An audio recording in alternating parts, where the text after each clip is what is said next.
it's Jack and Joe, and this is the first of a series of videos that we're going to be doing. We're in our studio Cloud9 recording here on Long Island, and what we want to do with these videos is we're going to go over some classic albums and songs, right, by groups like The Who, Led Zeppelin, and just about everybody we could think of. And we're going to talk about what they actually use to record some of the guitars on the records, or the drums, or, you know, mic placement, or the actual instruments themselves. Yeah, what it took to get the sounds that everybody's come to call classic. Yes, and today we are going to talk about this classic Led Zeppelin record, In Through the Outdoor, which we both remember when it came out because we are that old. But we're going to concentrate on one song, which is Fool in the Rain, and what Jimmy Page used to get the iconic guitar solo in this song. So let's just listen to it for a second, and then we'll tell you what he used.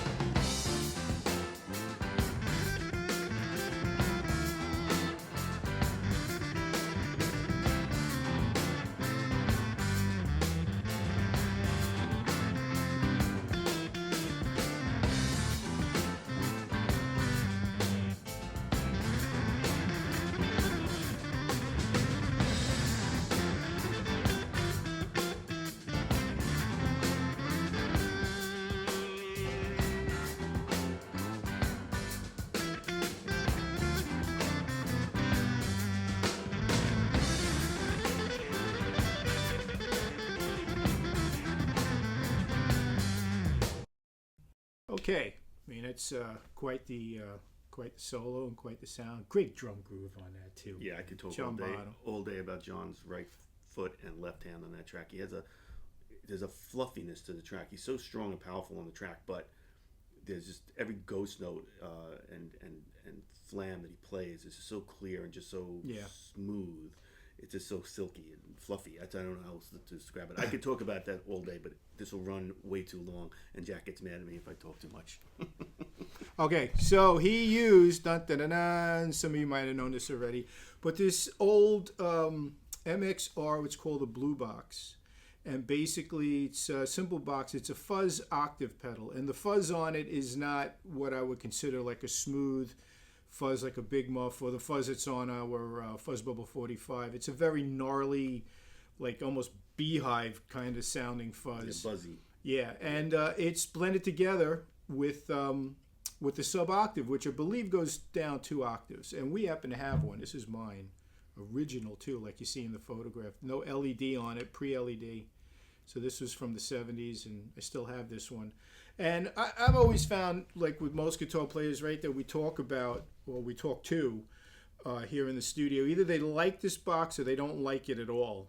There's like no middle of the road with it. But I happen to like it. You can get really crazy sounds. There's, you know, basically just 2 controls on it.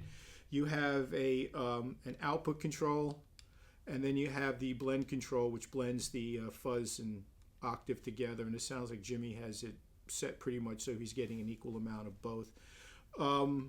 It tracks kind of weird. You get like synthesizer kind of sounds with it, but it's a cool box. I like it. Well, let me use two things. First of all, what guitar do you think Jimmy used on the track? I think it was his Telecaster. Telecaster. Yeah, the one with the B bender in it that he did All of My Love. I think he did the solo guitar work with All of My Love with that Telecaster too. I'm pretty sure. The second thing is you said 2 octaves. Does that mean that the pedal does 1 octave and a second octave? No, I think it's just 2 octaves below. I think it's 1 below. sub octave. Okay. That's what it sounds like to me when I listen to it. Okay, yeah. Well, I like the way Jimmy starts out. Like the solo comes in, he more or less is on the melody of the song, and then it starts to get more frantic toward the end. Like he's like, oh, I got to do some more stuff before the solo ends, and he gets it all in. And then we cut it a little short, but if you listen to the outro of the solo, John just brings it back to this huge snare drum fill, and then into this big tom thing, and then he crashes in, and it's just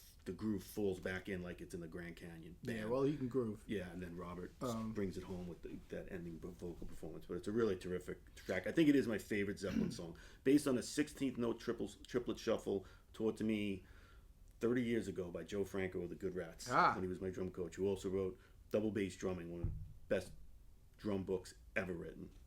There you go. If you want to learn, shout out to Mr. Franco. If you want to learn how to play this track, Joe's the man because he plays it like spot on.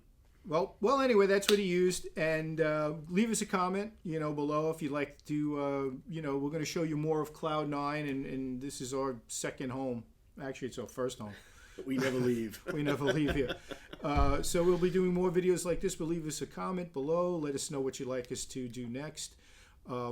I think the next one we're going to tackle Who's Next. That's a cool one. Everyone knows we're big Who fans, so we're going to take a look at what Mr. Townsend used to record those famous guitar tracks on that record. Yes. So till next time, we're out.